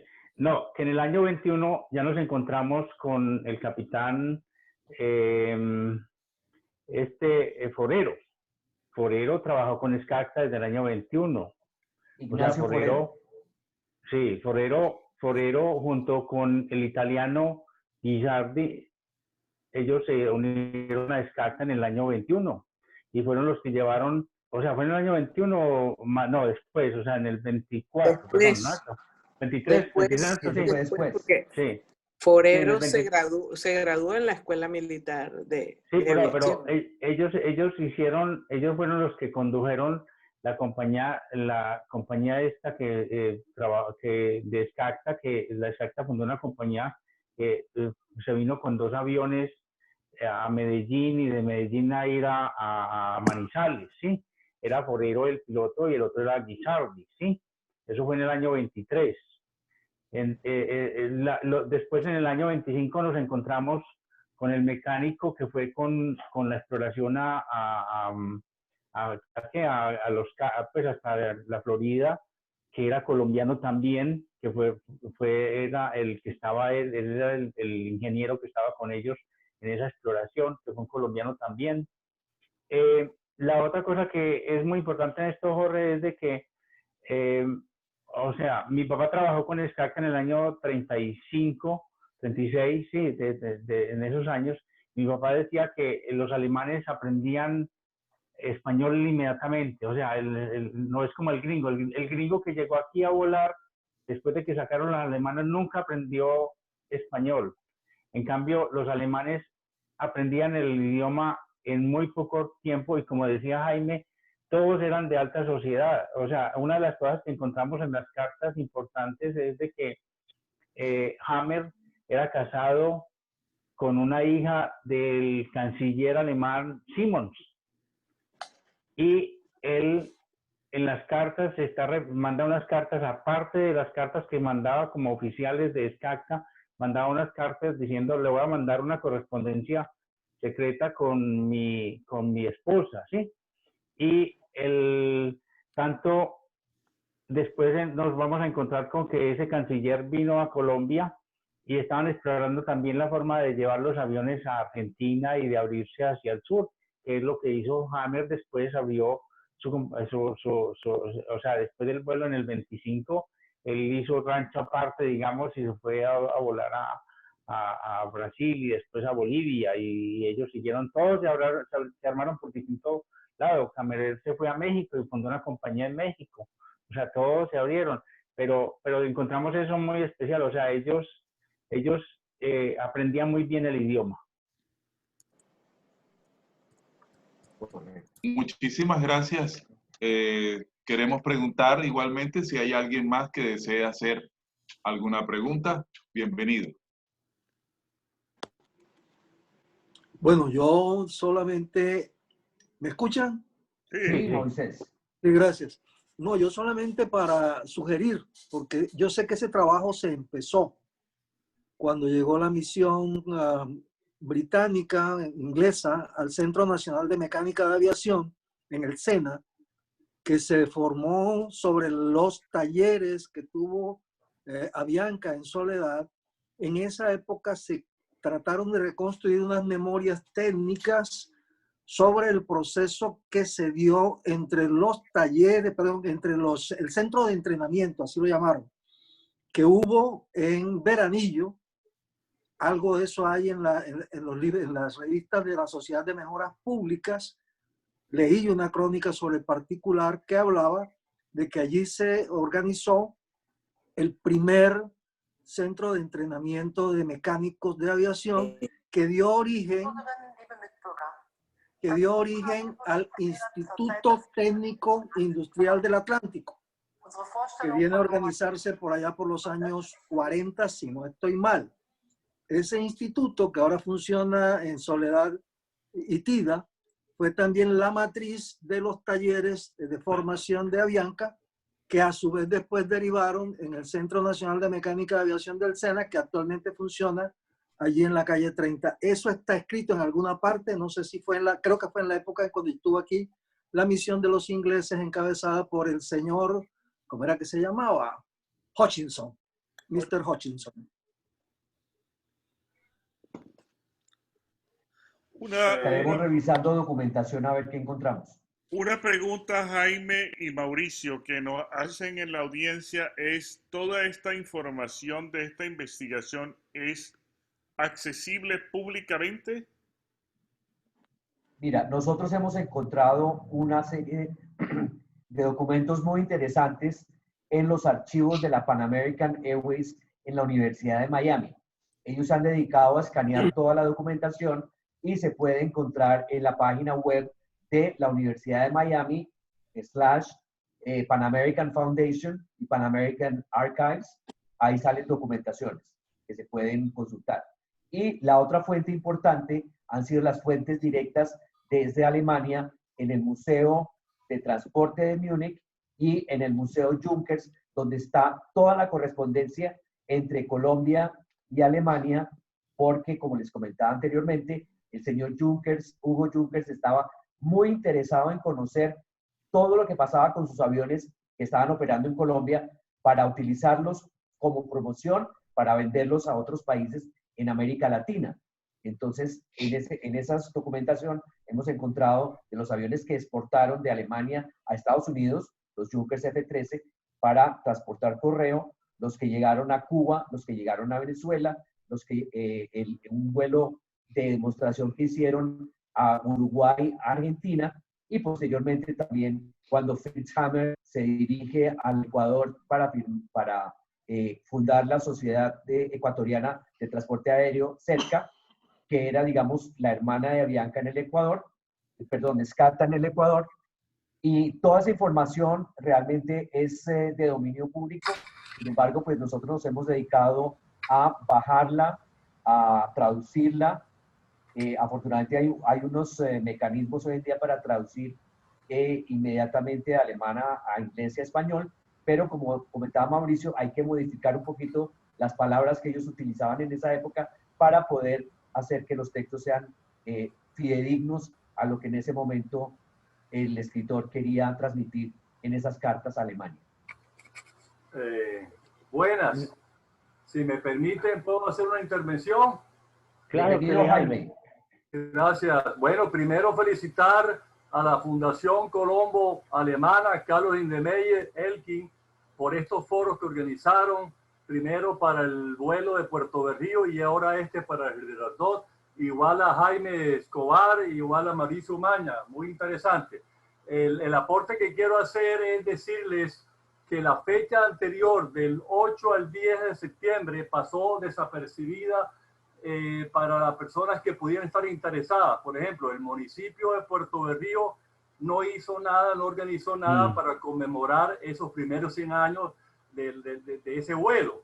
Entonces, algo muy distinto que les quería informar es que la gente en Girardot, desde hace un año, entendieron la importancia de los 100 años de este vuelo, porque era la entrada prácticamente a Bogotá, Barranquilla, Girardot, 19 de octubre y 20 de octubre. Ellos hace un año comenzaron a organizar un evento que va a ocurrir el día 20, martes, en Girardot. Entonces, les quería informar esto para que ustedes se enteren de lo que va a haber el 20 de octubre. Un piloto de una empresa de aviación, etcétera, organizó todo esto. Felipe Cárdenas, vincularon a empresas de aviación de allá y vincularon a la alcaldía de Girardot, que se interesó en festejar esto como un hito en la historia de la aviación del país, que era llegar al interior. Entonces, el 20 de octubre, el 19 de octubre, el lunes, sale un vuelo de Girardot hacia Barranquilla y que trae al alcalde de Girardot en ese vuelo. El alcalde de Flandes vienen a Barranquilla el lunes 19. Y el día martes en la mañana, rememorando ese vuelo, sale ese avión. Barranquilla, Girardot, van a llegar a Flandes, en el departamento del Tolima, en un avión. Se llega el 20 a Flandes, se quiere llegar a las 12 y pico, la hora en que llegó el avión, no a esa hora. Y la programación está hasta ahora, hoy jueves, que el alcalde Jaime Pumarejo y la Secretaría de Cultura de Barranquilla también van en ese avión para llegar el 20 de octubre a Girardot. Nos invitaron a unos miembros del grupo SCAPSA a participar en ese vuelo. Entonces, estoy yo representando a mi abuelo Ernesto en esa invitación. Está Carlos Lindemeyer como la presidente del comité de SCAPSA y el museo de SCAPSA en el Colegio Alemán. Se invitó a Billy Series también por su pasado, por su vinculación en ese viaje. Se va a ir un nieto de Snurbush, que realmente va a testificar de que su abuelo estuvo en ese vuelo. Y bueno, creo que también va a ir una nieta de Thyssen. Estamos en ese proceso y vamos a llegar allá el martes. Después en el aeropuerto de Flandes, supuestamente invitaron al presidente de la República. Dicen que va a ir la ministra de Transporte y que ahí va a haber unos eventos militares en el aeropuerto. Se va a hacer una ceremonia muy especial celebrando 210 años. Entonces, es muy importante que Girardot asumió esa celebración. Después va a haber un foro en la tarde en un centro de eventos de Girardot, donde nos van a dar la palabra a nosotros de que hablemos esos testimonios de Barranquilla, la SCAPSA en Girardot. Entonces, bueno, les quiero transmitir a todos ustedes esto. Va a ser, si se concreta y no pasa nada extraño, va a ser muy emotivo estar allá, y los que quieran ir pueden ir por su cuenta y están invitados y me dicen y yo les hago allá para que entren. Entonces les quiero transmitir esto a los que quieran ir y estar en Girardot. Ese Jaime Escobar, por ejemplo, me dijo que él no sabía del evento con anticipación y programó su regreso a Miami el día 19, ¿verdad, Jaime? Correcto, desafortunadamente. Porque Jaime hubiera sido, a mí me habían dicho ellos que a usted y a Mauricio Maña les habían mandado invitación, pero no sé si les llegó. Nunca nos llegó. ¿No les llegó? No, señor. Bueno, entonces tengo que decirle a Felipe Cárdenas, porque él me dijo, Sí. le mandamos invitación a Jaime Escobar y a Mauricio Maña, pero entonces como no les llegó, a Mauricio tampoco les llegó. No, a mí tampoco. Pero Jaime, ve, yo quería hacerte lo que Jaime Escobar y yo, con la colaboración de Manuel Arango, tratamos de hacer en esta presentación hoy es un punto que no se ha tenido muy en cuenta en lo que van a hacer en Girardot. No es tanto el vuelo, o sea, es que lo importante también de ese vuelo fue el primer vuelo oficial de correo de la SCACTA, ¿sí? Eso fue lo que quisimos ahorita resaltar en la presentación que hicimos. Yo quisiera de pronto que Manuel, Manuel no le gusta mucho hablar, pero me gustaría que nos contara un poquitico de la importancia de esas estampillas y de eso que es buena cosa que tú lleves, Jaime Cortizos, para Girardot, de demostrar esa vaina de que fue importantísimo la parte numismática de esa cuestión del ES. Me gustaría que Manuel nos diera su opinión, si está todavía en línea, sería muy importante, ¿sí? Tal vez antes de seguir adelante quisiera pedirle a Jaime Cortizos que llevara la información que presentamos hoy para que tú la puedas presentar allá en el foro. Eso le iba a decir, precisamente, le iba a decir parte de las diapositivas tuyas, Jaime, que yo pensaba llevar unas que yo tenía preparadas, pero las tuyas están más completas sobre las horas del vuelo. Entonces, si puedo coger algo de ahí y el claro, video. no, la idea es que utilices la información que hemos presentado hoy y el video de Mauricio para que lo presentes allá. Sí, el video está en YouTube. El colibrí fabuloso, y a nosotros nos dieron en el foro que va a ser en la tarde, nos dieron 1 hora para que todos los que vayamos de SCACTA presentemos algo, ¿no? Entonces, entre Carlos Lindemeyer, Billy Series y ustedes, tenemos que coordinar qué vamos a presentar en 1 hora en ese foro en la tarde del día martes allá. Entonces, Carlos, yo le dije a Carlos que presentara, que llevara, que es muy importante, que llevara sobre lo que hicieron el Colegio Alemán del museo, para que la gente allá en el interior sepa que si algún día vienen a Barranquilla, hay ya un museo de las cartas en el Colegio Alemán. Entonces, Carlos también está, pues, estamos cuadrando todo eso, pero fabuloso integrar lo que ustedes tienen y armar algo. Eso sería un sueño. Sería muy bueno. Sería un sueño, ¿verdad? Hacer el museo en Barranquilla. Pero hay algo. Ya hay algo. Toca luchar por eso. Toca luchar por eso, ¿verdad? Oscar, por lo menos ya hay algo. Ya bueno. hay algo. Eso es lo bueno, sí, gracias a Dios. ¿No? Pero Oscar, creo que Mauricio te había hecho una pregunta. Yo quiero que nos deleites con la información que tú tienes. A Manuel Arango. Manuel Arango. Sí, perdón, gracias Carlos y Carlos Mauricio. Por favor, Mauricio, si puedes dejar de compartir tu pantalla. Sí. Muy bien. Yo quisiera hablar un poquito sobre el tema de las estampillas y voy a compartir un par de sobres acerca de el famoso vuelo del colibrí. Entonces, como decía Mauricio, pues este fue el primer servicio oficial de la SCACTA llevando correo. Ellos se tomaron, digamos, la libertad de poner un porte de 50 centavos por cada 15 gramos, como vemos en la pantalla. En este sobre se ve muchísimo mejor la marca del colibrí y son unos sobres muy valiosos. En este caso, se vendió en una subasta hace poco por $4,000. De eso se conocen aproximadamente 10 sobres. Y hay otro sobre, otra cancelación que es aún inclusive es mucho más rara y es esta. Este sobre es un sobre de un porte cuádruple.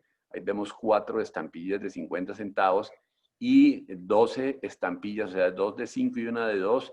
Sería 3 por 4, que el 3 es el porte nacional, 4 veces da 12 centavos, de una cancelación que es aún muchísimo más rara, y dice Correos Aéreos Barranquilla. De esta hay más o menos unas 4 cartas conocidas. Esta cancelación se siguió utilizando en Barranquilla por varios años. Lo que quiero resaltar es que en ese vuelo del Colibrí no solamente hubo esa cancelación del Colibrí, sino que hubo esta que estoy mostrando, que está ahora en pantalla, y que me la proporcionó un coleccionista muy importante de Medellín que se llama Ricardo Botero. Y es muy, muy interesante. Entonces, a partir de ese momento, ya todos los vuelos experimentales, porque SkyTrack continuó durante varios meses con sus vuelos experimentales de la costa hacia Girardot y en sentido contrario durante varios meses hasta que ya pudieron estabilizar un servicio, digamos, semanal y continuo de transporte de correo. Entonces, era lo que yo quería comentar. Es muy importante esta parte de las cancelaciones porque este Colibrí, por ejemplo, que vimos anteriormente, se utilizó solamente en ese vuelo. Es muy interesante y, bueno, hacen una alusión a que era un servicio rápido como lo es un Colibrí. Muchas gracias. Qué hermoso. Esa historia del Colibrí tiene una anécdota muy bonita que me recuerda a mí, a mi compañero de junta, a Manfred Oehling. Y le voy a pedir a Miriam que cuente la anécdota del Colibrí, de esas situaciones a casualidades de la vida que se dan que nadie puede explicar por qué suceden. Gracias, Carlos. En realidad, o sea, yo me emocioné mucho cuando vi la estampilla esa con el colibrí, que yo creo que Manfred no alcanzó a conocer esa estampilla. Para él eso hubiera sido algo, pues, extraordinario. La anécdota del colibrí es que, bueno, Manfred siempre, toda su vida fue muy amigo de los colibríes, se puede decir. Él le fascinaban los colibríes. Y él salía en la mañana al balcón a tomarse su café. Nosotros ahí tenemos una mata de camarón. Y cuando él estaba tomando su café, el colibrí llegaba a la mata de camarón. O sea, ellos se hicieron amigos, ellos dos.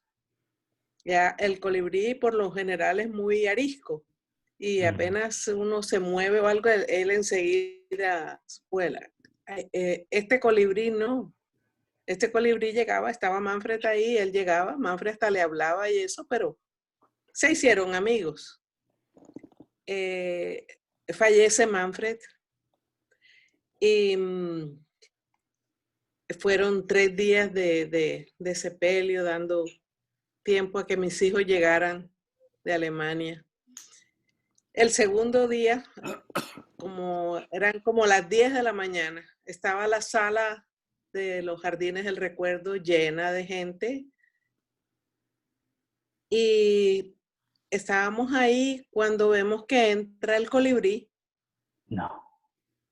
Entra el colibrí, se posó sobre la cara de él, o sea, sobre el vidrio, ¿no? Donde estaba la cara de él. Pasa a las flores que estaban sobre el cajón y después, bueno, había como media sala llena de coronas. Y entonces yo apenas lo vi, mejor dicho, me emocioné y yo enseguida me paré y me ericé toda porque, o sea, me parecía increíble. Digo yo, ese es él, era lo que decía yo. Yo decía que era Manfred que había, pues venía en el colibrí. Él dio, todo el mundo se quedó callado. Nadie dijo una palabra. La única que habló fui yo ahí. Entonces el colibrí salió y empezó por las flores que estaban en el piso. Después dio una vuelta a la sala de velación y salió. Cuando salió mi cuñada, enseguida salió y a preguntar si era costumbre que los pájaros entraran a las salas de velación. Y le preguntó al portero.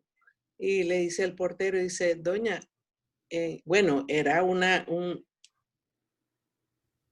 la casa tenía aire acondicionado central. Nadie se explica por dónde entró, como primera medida.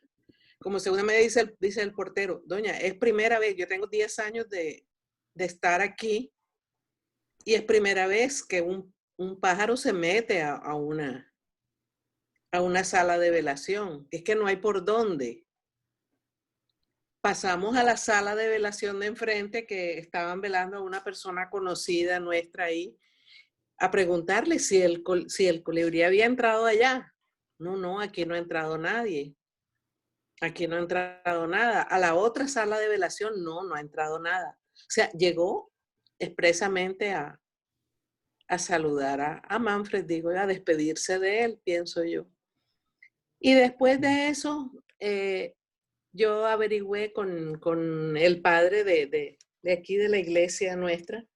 Me dice, no, Miriam, esa no era él, ese es su amigo. Los animales son muy sensibles. Él fue a despedir a su amigo. Coleccionista de verdad. Pero de filatelia, pues, de aviación. Entonces, esa es la historia del colibrí. Después, el colibrí aquí siguió viniendo aquí a mi casa. Cuando yo estaba triste, él venía.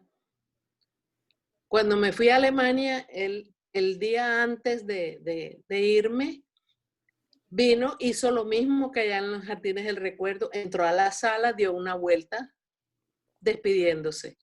Cuando regresé de Alemania, hizo lo mismo. También me saludó. Pero lo más bonito es que al año, un día había una luna muy linda y pregunté yo, digo, ay, mijo, ¿dónde estarás tú? Si estás bien, mándame al colibrí. Pero lo pensé y no me volví a acordar de eso. Al día siguiente era mi cumpleaños y estando hablando con mi hijo en Alemania, de pronto llega el colibrí y sin llegar a la mata de camarón, simplemente se paró frente a mí y empezó a aletear. Eso, o sea, me confirmó que sí estábamos en conexión, que sí había una conexión con él. Claro. Y así siguió, o sea, él venía y llegaba a la mata de camarón y hacía un ruido, él hace un ruido característico, pero yo digo que para llamar la atención o para decir, aquí estoy. Y siguió viniendo por algunos años, o sea, ya después yo me imagino que moriría también, o no sé. Pero esa es la historia del colibrí. Y ahora que yo vi el colibrí en el sello, yo casi me privo cuando lo vi. Sí. Muy bonita historia, muy bonita historia. Sí. Esa es la historia del colibrí. Ahí le queda en el YouTube la historia, lo que hicimos, o sea, del vuelo del colibrí, ahí está en YouTube. Sí, ahí lo pusimos en YouTube. Hermoso. Una pregunta que hacían, también con referencia a donde está el material, con la colaboración de algunos, en especial con Jaime, Manuel y todo, hemos tratado de mantener la página de scacta.co, donde hemos ido subiendo información, fotografías. Lo que pasa es que a veces eso requiere mucha dedicación. Y una cosa que nos pasa constantemente es que la gente coge y copia los artículos y los publica por otros lados como si fueran de ellos y ni siquiera hacen referencia a que lo sacaron de la página, ¿sí? Sacan las fotografías. O sea, en estos días alguien publicó todo un documental que tenemos ahí sobre la historia de Scacta, que es escrita por Angélica Hoffman, y alguien la cogió y la fusiló y la presentan como si ellos las hubieran hecho, ¿sí? Eso pues, le da a uno cosa porque uno dedica mucho esfuerzo a publicar estas cosas. Con la universidad vamos a publicar, ya cuando Manuel nos va a pasar el archivo, lo último que hicimos, la última traducción, nos la está corrigiendo un amigo de Manuel para pasarla a la universidad y le agregamos unas fotos para que se publique en la universidad. Entonces vamos a tratar de o sea, tenemos más de 500 cartas de SCACTA del museo. Es un gran trabajo, pues, que tenemos que hacer. Todas están en alemán. Entonces, el trabajo es duro. Ya. Bueno, Mauricio. Yo tengo una pregunta muy cortica. En el primer quinquenio, ¿cuántos aviones logra comprar SCACTA y cuál es la frecuencia de vuelos que se realizan entre Barranquilla y el interior del país?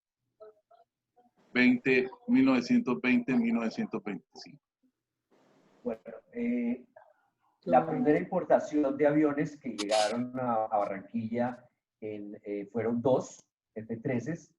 En el año 22 ya llegaron los otros 2 aviones, que es cuando sabemos que Von Bauer había vinculado a la empresa y parece que estos 2 aviones habían sido ya financiados por la Junkers y los trajo para trabajar en Colombia con la SCACTA. Uno de esos aviones fue dedicado a la fotografía aérea, que era uno de los objetivos principales que tenía Von Bauer de entrar en SCACTA y de conseguir los contratos con el gobierno para la fotografía aérea, para lo que fue delimitación de fronteras y bocas de ceniza también, obviamente, y también explotación petrolera. La Tropical Oil Company había contratado a la SCACTA para que hiciera unas exploraciones en Venezuela. Uno de los aviones estuvo con base en un pueblo que se llama, bueno, en Venezuela hay un pueblo donde pusieron su base y ese avión estuvo dedicado, basado en Venezuela, para hacer toda la exploración petrolífera para la Tropical Oil. Entonces, el primer quinquenio se lograron tener primero 2, después 2 y después 2 aviones, para un total de 6, y para finales del año 21 ya había una frecuencia semanal entre Barranquilla, Girardot, eso, y después ya se completaron 2 frecuencias, Barranquilla, Girardot, Barranquilla, y posteriormente la tercera frecuencia que llegaba hasta Neiva. Entonces era Barranquilla, Girardot, Neiva. Y más adelante, pues ya se abrieron las otras 2 ramificaciones del servicio con aviones de ruedas de Barrancabermeja a Bucaramanga y de Girardot a Bogotá. Mucho más. Muy bien. Muchísimas gracias. Jorge. ¿De Barranca o de Puerto Wilches? De Barranca o de Puerto Wilches.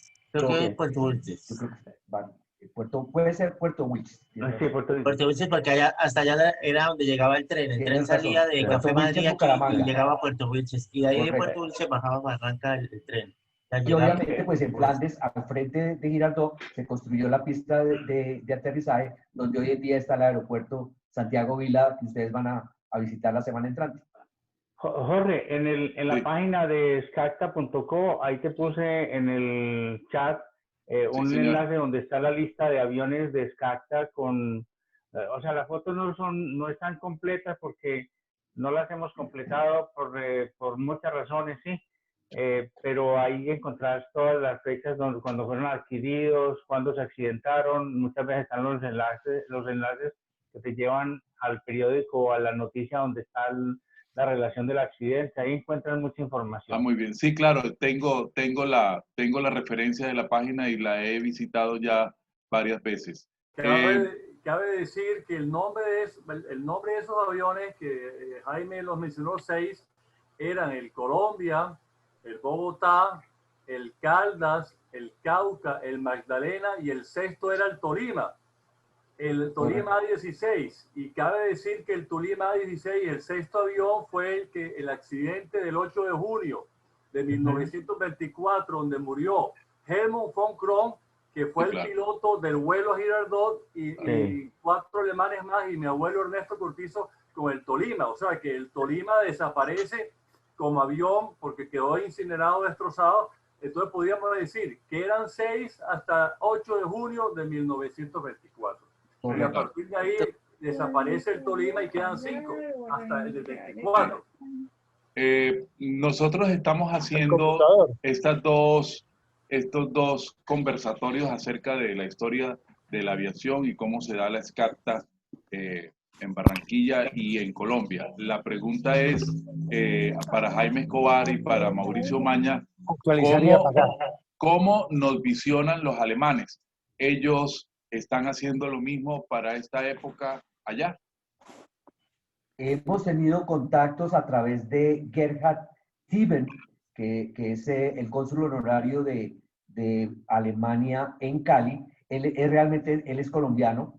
Él en este momento está en Alemania y ha estado en contacto con ciertas entidades en Alemania para hacer digamos, las manifestaciones para celebrar el centenario en Alemania también. Desafortunadamente, pues, este año se vieron frustrados todos los vuelos, pero la idea es igual el año entrante hacer una serie de conferencias en Alemania para resaltar toda esta historia tan importante de la influencia de los alemanes en la empresa y obviamente de la tecnología alemana, de los aviones alemanes y todos los logros que se lograron en los primeros años de la SCACTA. De hecho, Jaime, muchas gracias. Hay interés de la Fuerza Aérea Alemana de llevar alguna muestra del museo que estaba aquí en Barranquilla, llevarlo durante un tiempo a Alemania. Eso obviamente se frustró con la situación del COVID-19, pero alcanzó a estar el agregado militar alemán en el museo y empezaron los trámites para hacerlo, lo cual, pues, desafortunadamente, el mundo cambió rotundamente, ¿no? Sí. Mira, un investigador alemán, el de la Universidad del Rosario. Sven Hoch. No me acuerdo ahorita el nombre, el apellido de él. Tiene una historia, él me la pasó para que le diéramos una mirada, pues, y le hiciéramos algunas anotaciones y teníamos algo, pues, que opinar sobre la historia, sobre la exploración aérea en Colombia por la SCACTA. Es una historia fabulosa. Ellos la van a publicar en la Universidad del Rosario en un libro para finales de este año o principios del año entrante, pero es extraordinaria y son investigadores alemanes, ¿sí? Están muy interesados. Eso va a estar dedicado. Se llama Sven Schuster. Sí, Sven Schuster. Sí. Es la sección científica de SCACTA la que va a estar como tema central de esta investigación, la sección científica de SCACTA. Toda la parte de aerofotografía, de cartografía, de delimitación de fronteras y esos contratos que se consiguieron con el gobierno colombiano, posteriormente con el gobierno ecuatoriano y también con el gobierno venezolano, para hacer la delimitación de fronteras. Extraordinaria investigación, o sea, es fabulosa. Ellos van a publicarla en un libro. ¿Es posible con los trabajos que se están haciendo en Barranquilla sobre la Avenida del Río, la funcionalidad del río Magdalena, etcétera? ¿Es posible pensar, es factible pensar en la construcción, digámoslo así, de un hidroavión de la época con fines turísticos, o es muy oneroso? Ustedes tienen la palabra en Barranquilla. ¿Qué pregunté? ¿Qué fue lo que pregunté que se están rascando la cabeza? Profesor, esa respuesta solamente la puede tener la administración municipal. Sí. Sí. Jaime y yo y Billy estuvimos hablando, especulando, hablando con el entonces secretario de Cultura, Juan José Jaramillo. Hubo todo tipo de especulaciones, pero desafortunadamente el 14 de marzo el mundo cambió y se quedó dentro del tintero el parque o lo que se iba a hacer en el Parque de los Fundadores, y se quedó dentro del tintero cualquier iniciativa adicional. Va porque la administración municipal se gastó un mundo de plata en el manejo de la emergencia. Es algo que habrá que retomar más adelante, pero es un albur dar una respuesta a eso. Sin embargo, mira, pues vale la pena mencionar el Sí. esfuerzo que se hizo de ustedes para conseguir que arreglaran el mausoleo, perdón, sí, por un lado el mausoleo en el cementerio universal y por otro lado el monumento a los héroes. Ya eso es, yo creo que una labor que hay que No, resaltar de parte de ustedes.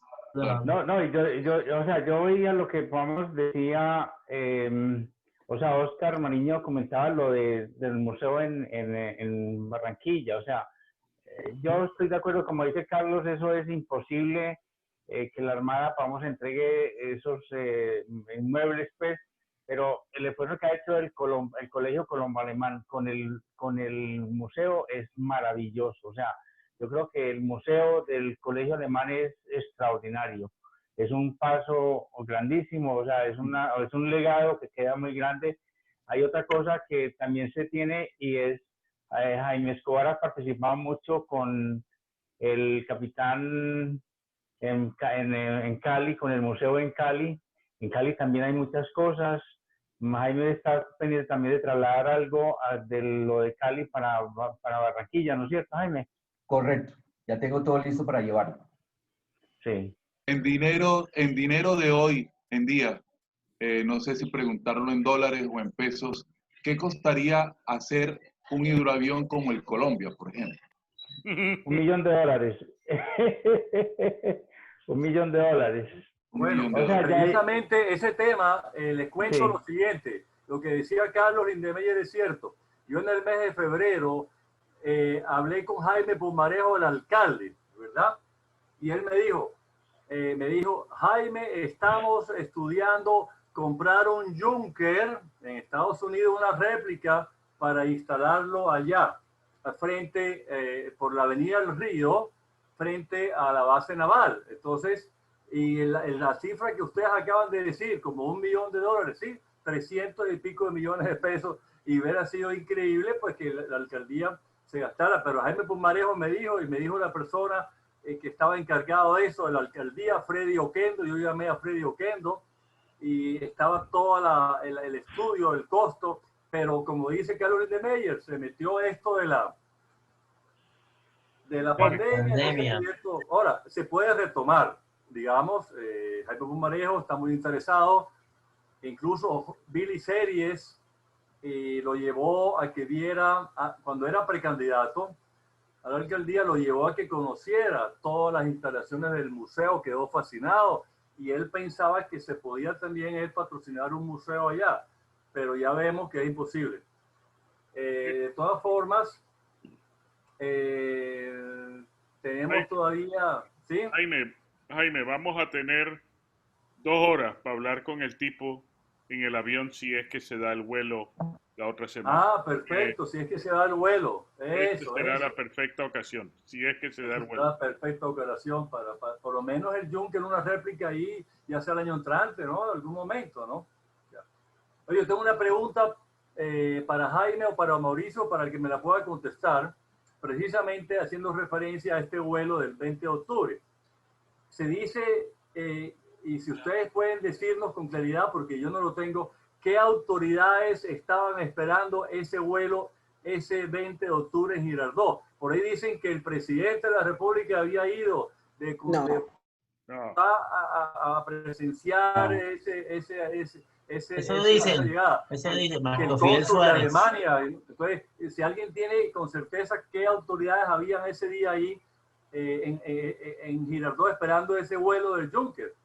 Era el embajador de Alemania. Exacto. El embajador de Alemania, pero el presidente en ningún momento fue. Sí. Correcto, Miriam. Hay unas fuentes que dicen que el presidente de la República, Marco Fidel Suárez, bajó a Girardot a fin de presenciar con sus propios ojos el milagro de que volara por los cielos de la República un aparato metálico más pesado que el aire. Pero mira, Oscar, es que hay una cosa muy importante, o sea, en estas cartas, o sea, yo creo que no se hubiera pasado pues el detalle de haber dicho el presidente estuvo en la recepción del avión, o sea, claro. En la carta por ninguna parte se nombra al presidente. No, ni en El los periódicos. presidente estuvo en el bautizo del, En el del bautizo, avión. sí, en Ahí el sí. bautizo En en el Bogotá, bautizo sí. del avión, Sí. Bogotá, del en Bogotá. Junkers Bogotá. Sí, Sí, en sí, Bogotá. sí. Pero Y en otra Girardot, de pregunta. ninguna manera. Yo recuerdo cuando yo era chino, yo era joven, me gustaba mucho ir a Bogotá al Correo Barrio a ver todas esas maquetas tan bonitas que habían en el edificio Avianca y en el Correo. ¿Alguien sabe el paradero de esas maquetas? Eran Sí, muy mira, bonitas, yo me acuerdo. o sea, Oscar, esas maquetas se llevaron a Medellín, a la Universidad Bolivariana, que las Eso iban me a contó reparar. Omar Hasbón. Sí, Omar la tuvo la estuvieron allá, Omar de la Universidad Bolivariana, Sí. y Omar la tuvo allá. Le hicieron un presupuesto a Bianca para repararlos, pues, porque es que estaban en muy mal estado, pero la Bianca no aceptó presupuesto en ese momento y se devolvieron a Bogotá. Eso fueron a parar otra vez a Bogotá. Sería bueno rescatar esas maquetas. Yo me acuerdo que eran divinas. Eran muy bonitos esos aviones. Cuando vino el presidente de Avianca aquí para los 100 años, Billy Series le hizo esa propuesta. Dijo que sí, pero bueno. Pero no. El mundo cambió, las prioridades cambiaron y hoy en día Avianca lucha por sobrevivir, así que... Sí. Una pregunta a propósito de eso, los aviones a escala que estaban, unos muy bonitos que estaban en el Salón Avianca de la calle 70, de la avenida Kennedy, ¿eso a dónde fue a parar? El museo que estaba... Eso mismo lo que está refiriendo Oscar. Ah, es el de aquí de Barranquilla. Ah, están hablando del de acá de Barranquilla. Los que había en la oficina en Bogotá y los que estaban en Barranquilla. Ok, todo junto. Algunos de esos modelos fueron construidos por un expiloto de Avianca, Gabriel Ferro. Correcto. Habían unos Y creo que todos en la misma escala, ¿cierto? Me parece que todos No. eran la mayoría. No eran. De todas maneras, habían unos materiales en un salón del aeropuerto Ernesto Cortizos. Hola, Esther, ¿tú estás por ahí? No te había visto. Esther Cortizos. Esos materiales estaban allí en el aeropuerto. No sé qué pasó con ellos ahora con esta remodelación. Y también para decir que Barranquilla tiene una tendencia a ser espasmódica en estos temas patrimoniales.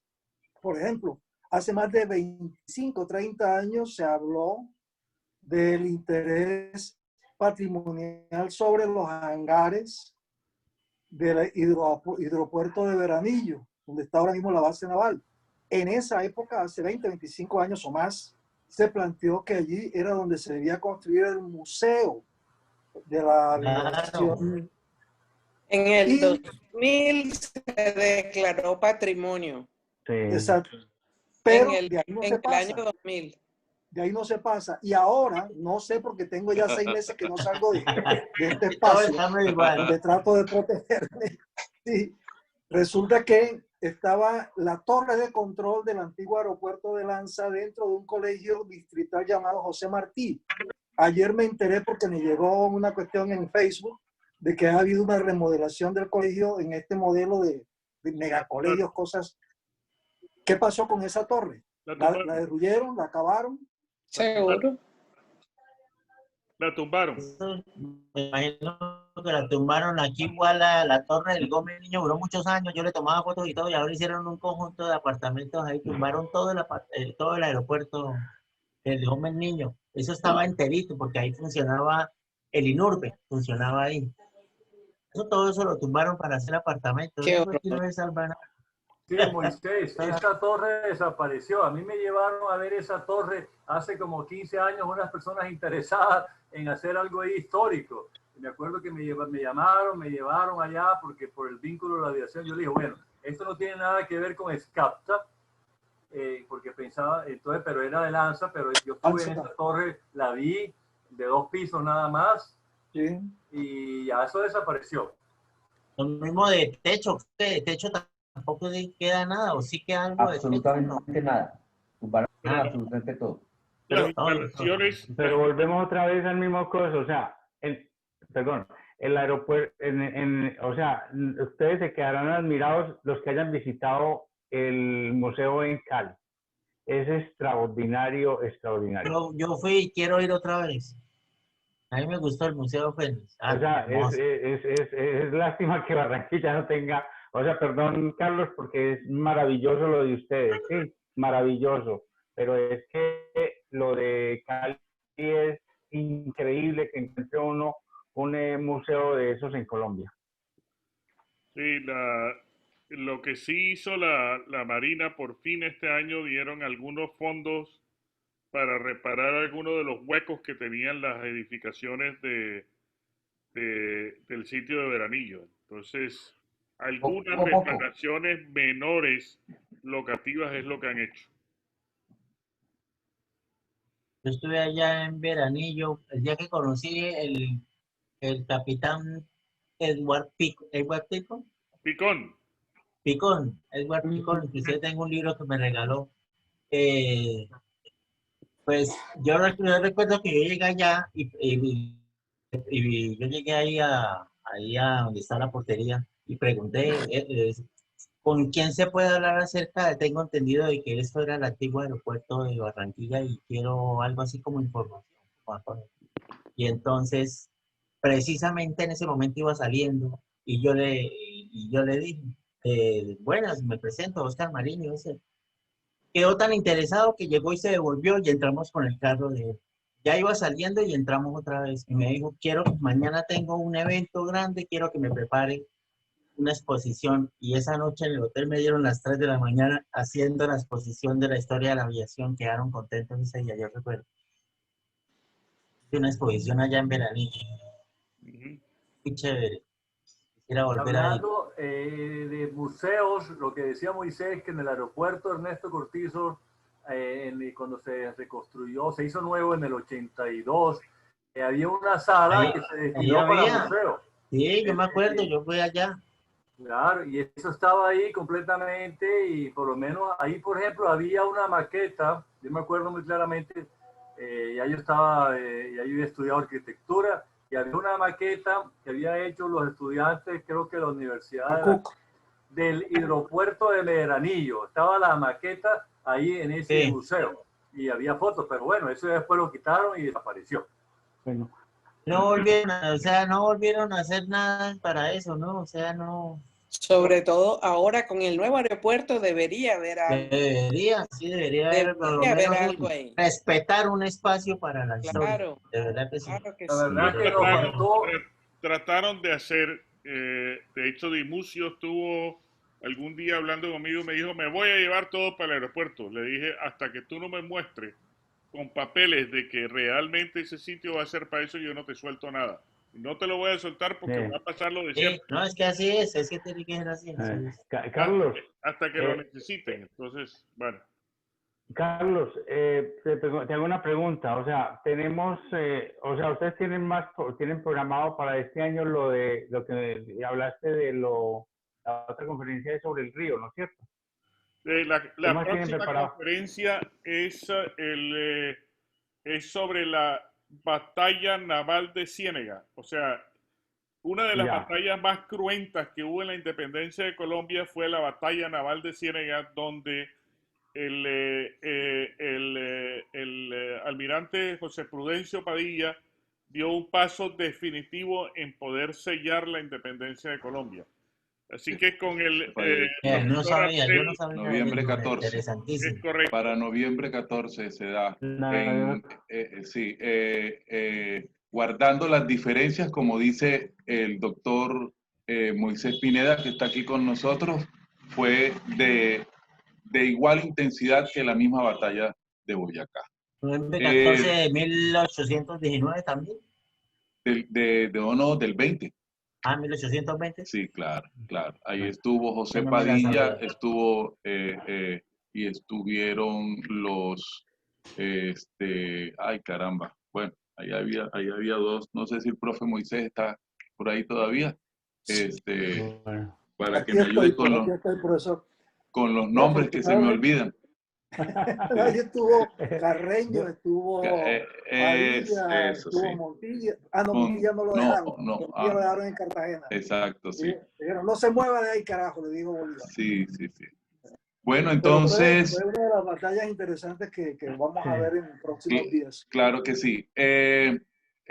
Quiero comentarles pues que tenemos 2 horas ya de estar al aire con nuestro público que muy amablemente nos acompañó y queremos expresarle a nombre de de la Fundación Colombo Alemana y el programa de museos de la Universidad Simón Bolívar, nuestro agradecimiento para ustedes. Quiero expresarle nuestro agradecimiento y darle las gracias al doctor Mauricio Omaña, al profesor Jaime, al doctor Jaime, por habernos acompañado y tener una charla tan maravillosa como esta que hemos tenido en esta noche. Quiero darle la palabra al capitán Carlos Lindemeyer para que cierre la actividad. Sí, muchas gracias, profesor. De nuevo, es un enorme placer para la Fundación Colombo Alemana haber podido organizar conjuntamente con nuestro asociado de la Universidad Simón Bolívar este evento donde hemos tratado de recordar esa gesta emprendedora de los alemanes y colombianos que pusieron a Colombia a volar. Creo que con el evento que se va a hacer en Girardot es un cierre con broche de oro de un nuevo año de remembranzas. Y el próximo año haremos alguna donde reviviremos el vuelo a Neiva, pero ya lo haremos en el próximo año. De nuevo, muchas gracias. Nos veremos y los esperamos a todos el 14 de noviembre en una charla que yo les aseguro que va a ser apasionante y va a ser otra de esas historias ocultas de la independencia de Colombia y el Caribe colombiano. Así es. Una muy buena noche, muchas gracias, profesor Artel. Como siempre, apasionante todas estas charlas. Es un placer trabajar con ustedes.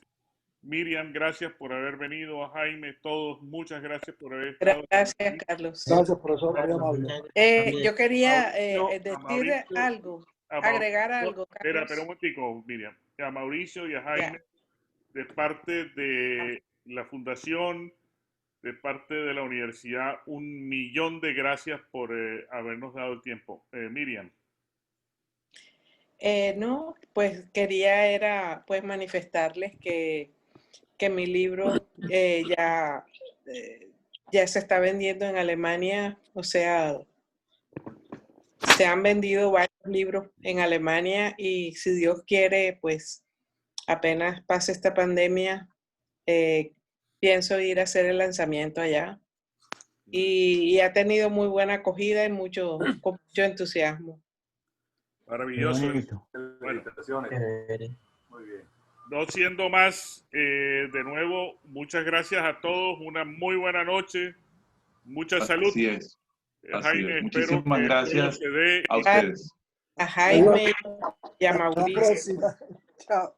Jaime, profesor Mauricio, muchísimas gracias. Me despido también. Muy buena noche para todos. Profe Oscar, muy Los amigos de Magangué buenas me noches. llamaron por teléfono preguntarme de que si pudieran hacer una charla en Magangué con motivo de la llegada por primera vez de un avión allá, ¿cómo es que llama? A esa ciudad. Ahora que precisamente me llamaron, estuvimos conversando. ¿Por qué no les dice? Digo, yo les digo a ver si se puede. Bueno, si nos invitan, vamos. Si nos invitan, hasta hoy. Hasta hoy. Si necesita refuerzo, yo voy. Muy bien. Hay que hacerla. Allá la hacemos. Bueno, que estén muy bien. Bueno, muchas gracias por todo. Hasta luego. Buenas noches a todos. Carlos, muchas gracias. Buenas. Bueno. Gracias, Mauricio. Gracias, Jaime. No, gracias a ti. Muy linda la historia de tuya. Muy linda la historia del colibrí. Sí, sí. Sí. Bueno. Saludos. Bueno. Gracias. Gracias. Hablamos. Luego.